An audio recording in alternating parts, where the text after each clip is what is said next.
નમઃ શિવાય। વાલા ભક્તજનો, આપણે શિવરાત્રિ ઉપર મારા બનેલા એક ઓડિયો શિવલિંગ મૂર્તિ પૂજાનું રહસ્ય અને ઇતિહાસ ભાગ 1માં જોયું હતું કે આદિમાનવ હતો ત્યારે કોઈ અદૃશ્ય શક્તિને ખુશ કરવા માટે સૌપ્રથમ પથ્થર રૂપે તેની પૂજા કરવા લાગ્યો ને તેમાંથી ધીમે ધીમે આજના શિવલિંગની ઉત્પત્તિ થઈ। જે ઓડિયો આપે ના સાંભળેલ હોય તો સાંભળી જવા નમ્ર વિનંતી, જેથી તમને આ ઓડિયોની લિંક મળી રહે। હવે આજે ભાગ 2માં શિવલિંગમાંથી મૂર્તિ કેમની આવી તેની વાત આ ઓડિયોમાં આપણે કરીશું। જ્યારે ઋષિઓને ધ્યાન સમાધિથી જ્ઞાન થયું કે ઈશ્વર તો નિર્ગુણ, નિરાકાર અને સર્વવ્યાપક છે, તે સર્વ તરફ વ્યાપેલો છે, તેના પ્રતીક રૂપે શિવલિંગની ઉત્પત્તિ થઈ અને ભોગ અભિષેક દ્વારા તેનું પૂજન થવા લાગ્યું। હવે જેમ જેમ માણસનો વિકાસ થતો ગયો તેમ જે તે ધર્મચિંતકો ઋષિમુનિઓ હતા તેમને સમજાવવા લાગ્યું કે દરેક મનુષ્ય અંતે તો પરમેશ્વરનું જ રૂપ છે, તેની અંદર જ આત્મા રૂપે પરમાત્મા વસેલું છે, પરંતુ તેની અંદરના સંસ્કાર અને પ્રકૃતિને લીધે તે મનુષ્ય રૂપે અલગ અલગ સ્વરૂપમાં પરમાત્માથી વિચરી રહ્યો છે। બાકી દરેક મનુષ્યનું જીવનનું મુખ્ય લક્ષ્ય તો તે પરમાત્માને ઓળખવો, મેળવવો અને અનુભવ કરવો તે છે। પણ હવે પ્રશ્ન એ થયો કે જો માનવનું લક્ષ્ય જો આ પોતાના અસલ સ્વરૂપની પ્રાપ્તિ કરવાનું હોય તો તેના મૂળ સ્વરૂપને દૃઢ કરવું પડશે અને તે માટે ભગવાનનું પ્રત્યે આસક્તિ ઊભી કરવી પડે અને તે એટલે ભક્તિ। આમ ભક્તિ શબ્દ ભગવાનમાં આસક્તિ એ ઉપરથી આવ્યો, પરંતુ જે ભગવાનને મનુષ્યે કદી જોયો નથી કે મળ્યો નથી, જેને કોઈ રૂપ, રંગ કે આકાર નથી, તેના પ્રત્યે આસક્તિ કે પ્રેમ કેમનો ઊભો થાય? મનને સ્થિર કરે તો શામાં કરે? શિવલિંગ તે રંગ, રૂપ અને આકાર વગરનું એકમાત્ર પથ્થર હતું અને આ પ્રશ્નમાંથી સર્વપ્રથમ ઈશ્વરને આકાર રૂપે ચિતરવાનું, રૂપ આપવાનું નક્કી થયું। જો કે આમ તો ઈશ્વર દરેક પ્રાણી માત્રનો છે। હાથી, ઘોડો, ગાય, કાંબર, કાગડો, ચકલી, આમ દરેક પશુ પક્ષી તેમજ સમગ્ર સૃષ્ટિ એનો ઈશ્વર છે, પરંતુ જે ઈશ્વરનું મનુષ્ય જેવું જ રૂપ ચિતરાયું, જો હાથીને તેનો ભગવાનની કલ્પના કરવામાં આવે તો તે તેના જેવા જ આકારનો ઈશ્વર ચિતરે। આમ ભગવાનને આકાર રૂપે મનુષ્યએ ચિતર્યો હોવાથી માણસે તેના જેવો જ ઈશ્વર ચિતર્યો। જેમ કે મનુષ્ય સર્વપ્રથમ જંગલી અવસ્થામાં હતો, તે જંગલમાં આદિમાનવની જેમ રહેતો, અર્થાત એમ કહો કે તે એક આદિમાનવ જ હતો। માત્ર પોતડી પહેરેલો, લાંબા જટા જેવા વાળ, પ્રકૃતિ પ્રેમી, દરેક પ્રાણી માત્ર સાથે રહેવાવાળો, દરેક પ્રાણીને પશુને પ્રેમ કરવાવાળો, અને આથી જ શિવજીને તેને તેની જેવા જ ચિત્ર્યા, જેમ કે લાંબી જટા, અર્ધનગ્ન શરીર, વાઘનું ચામડું વિટારેલ વગેરે, તેમજ ગળામાં સર્પ વિટારેલ. આમ શિવનું ચિત્ર સર્વપ્રથમ આદિમાનવે તેના જેવું જ ચિતર્યું.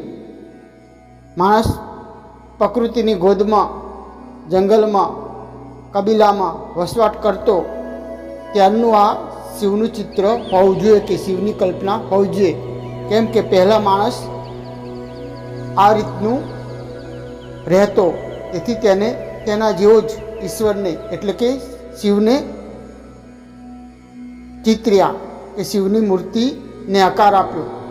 ધીમે ધીમે એ ચિત્રમાં પણ જો કે ફેરફાર થયા હોવા જોઈએ, એમ કે નંદીની સવારી, પરિવાર વગેરે. જો કે શિવની આ મૂર્તિ અને આકાર પાછળ પણ ચોક્કસ ફિલોસોફી અને તત્વજ્ઞાન છે. દરેક સ્વરૂપ તેમનું કંઈક વિચાર આપણને આપે છે, અને તે માટેનો મેં અગાઉ વિડીયો શિવ તત્વ કી પહેચાન બનાવેલો જ છે.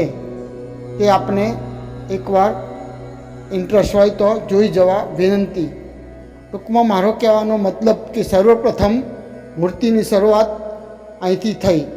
શિવલિંગમાંથી શિવની મૂર્તિ આવી, અને આ રીતે શિવની કલ્પના મૂર્તિ રૂપે કરવામાં આવી.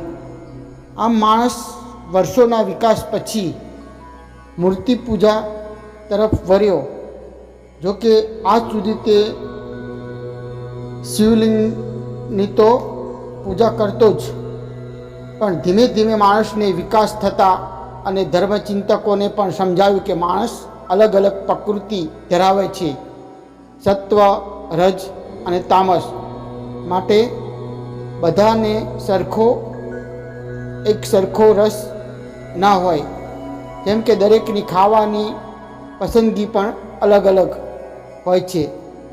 કોઈને દૂધ, માખણ, રોટલી, શાક ભાવે, તો કોઈને માંસ, મદિરા.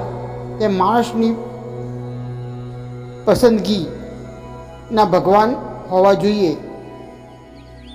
મૂર્તિ તેના પસંદગીની હોવી જોઈએ, કે આકર્ષિત થાય અને મન ચોંટે તેવી મૂર્તિ હોવી જોઈએ. કારણ કે ભક્તિમાં તો મન ચોંટે તો જ માણસ ભક્તિ તરફ વળે. વળી આ ચિત્રની લાંબી જટા, મૂર્ખચર્મ, વાર વિટારાયેલ મૂર્તિ તો તામસ પ્રકૃતિના માણસને જ અનુકૂળ આવે, અને તેથી આજે પણ તામસ સાધનામાં શિવજીની જ ઉપાસના વધુ થાય છે. તો ટૂંકમાં મારો કહેવાનો કે દરેક માણસની ઈશ્વરના સ્વરૂપની પસંદગી અલગ અલગ હોય છે, અને તેથી હવે રજોગુણીવાળાને આકર્ષિત કરવા ભગવાન તેમની પસંદગીનો હોવો જોઈએ.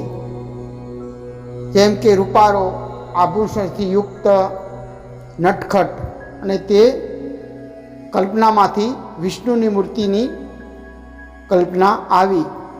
પરંતુ હજુ સાત્વિક લોકોને ભગવાન કેવો હોવો જોઈએ? જે પવિત્ર, શુદ્ધ, જ્ઞાનવાન, વયોવૃદ્ધ, પરિપક્વ, ધીર, ગંભીર. વિષ્ણુ તો સામાન્ય સંસારી જેવા લાગતા, પરંતુ ધીર, ગંભીર, જ્ઞાનથી વૃદ્ધ બ્રહ્માજીનું સર્જન થયું. લાંબી દાઢી તેમજ શ્વેત સફેદ દ્વાર, શ્વેત વસ્ત્રો તેની પરિપક્વતા અને ચારિત્ર્યની શુદ્ધતા બતાવે છે. તેથી જ તેમની સાથે જ્ઞાનની દેવી સરસ્વતીની કલ્પના કરવામાં આવી. હવે દરેક ઈશ્વરને માણસે પોતાની જેમ સંસારી ચિત્ર્યા, ને શિવજીની સાથે પાર્વતીને, વિષ્ણુ સાથે લક્ષ્મીજીને અને બ્રહ્માજી સાથે સરસ્વતીને ચિતર્યા. જો કે તેની પાછળ પણ તત્વજ્ઞાન સમાયેલું છે. દરેક ઈશ્વરની અલગ અલગ દેવીઓ કેમ તે વિશેનો મારો વિડીયો અગાઉ બનાવી ચૂક્યો છું કે શક્તિ કે તીન સ્વરૂપ નામનો. જે આપણે ઇન્ટરેસ્ટ હોય તો અલગ અલગ સરસ્વતી, લક્ષ્મી અને કાલી વિશેની સમજ તેમાં મેં આપેલી છે. આમ ધીમે ધીમે માણસનો જેમ જેમ વિકાસ થતો ગયો તેમ હિન્દુ ધર્મમાં અનેક દેવી દેવતાઓ આપણા આવ્યા. પહેલાં વીજળી ન હતી, તેથી આ દેવીની પૂજા કરવા દીવો આવ્યો. દરેક અંગોનું નિરીક્ષણ થાય, ધ્યાન માટે આરતી આવી, તેમની સ્તુતિ, ગુણગાન, કથા વાર્તાઓ લખાય. વળી ઇષ્ટમાં આસક્તિ ઊભી થાય અને મન તે મૂર્તિમાં ચોંટે, ભક્તિમાં ચોંટે. તેથી તેમના ગુણગાન ગાવામાં આવતા. વળી સરસ્વતીમાંથી ગાયત્રી, સાવિત્રી એવી અનેક દેવીઓ આવી. જ્યારે લક્ષ્મીમાંથી પણ અનેક દેવી, ગુણલક્ષ્મી, વૈભવલક્ષ્મી, વીરલક્ષ્મી આવી. તો પાર્વતીજીમાંથી તો અસંખ્ય દેવીઓ આવી, જેમ કે અંબાજીથી માંડી નવદુર્ગા, મેરડી, ખોડિયાર, બહુચર આવી અસંખ્ય દેવી દેવતાઓ આવ્યા. આમ ટૂંકમાં હિન્દુ ધર્મમાં મૂર્તિ પૂજાનો વિકાસ થતો ગયો. હવે આ ઈષ્ટ પ્રત્યે ભક્તિ લાગે, મન ચોંટે તે માટે તેમના ગ્રંથો લખાયા. શિવ માટે કે શિવની ભક્તિ જાગે તે માટે શિવપુરાણ આવ્યું, જેમાં શિવને શ્રેષ્ઠ ચિતરવામાં આવ્યા. તેવી જ રીતે વિષ્ણુ ભગવાનમાં મન ચોંટે તે માટે વિષ્ણુ પુરાણ, તેમજ શ્રીમદ ભાગવત, જેમાં ભગવાન શ્રી કૃષ્ણની લીલાઓ વગેરે ચિતરવામાં આવી, જેથી માણસનું કૃષ્ણ ભક્તિમાં મન ચોંટે. તો દેવી પુરાણમાં અલગ અલગ માતાજીના સ્વરૂપો અને તેમના પરાક્રમોની ગાથાઓ આવી. તમે વિષ્ણુ પુરાણ વાંચ્યો તો વિષ્ણુ શ્રેષ્ઠ લાગશે. અને જેમ દરેક બાળકને તેના પપ્પા જ જગતના સૌથી શ્રેષ્ઠ અને શક્તિશાળી માણસ લાગે, તેમ દરેક ભક્તને પોતાના ઈષ્ટ સર્વશક્તિમાન લાગે. તે માટે આ રીતના ગ્રંથો લખાયા.